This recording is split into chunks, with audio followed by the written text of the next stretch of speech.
अजीज तुलबा, अस्सलामु अलैकुम व रहमतुल्लाहि व बरकातहू।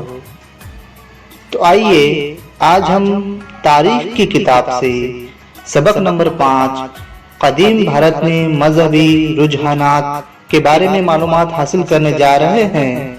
सबसे पहले हमें रुझान किसे कहते हैं ये आपको मालूम होना चाहिए।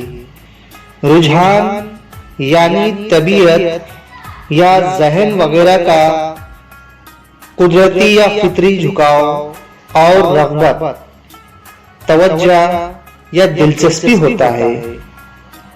वैदिक जमाने में यज्ञ रसूमात को अहमियत हासिल हुई।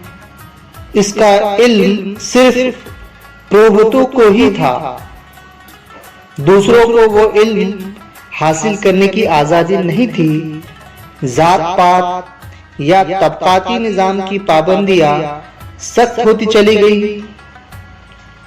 उपनिषद में रूह के वजूद और रूह की नोवियत पर जोर दिया गया और देवताओं की परस्तिश पर जोर देने वाला भक्ति पंथ वजूद में आया।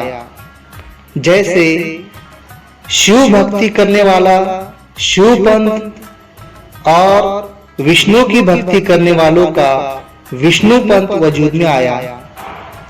6ठी सदी कब्ल मसीह मजहब के ख्याल का इजहार करने का रुझान पैदा हुआ, जिसे आम आदमी बआसानी समझ सके।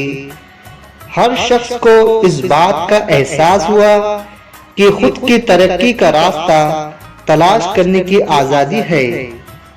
इसलिए आगे चलकर मुख्तलिफ मज़ाहिब वजूद में आए।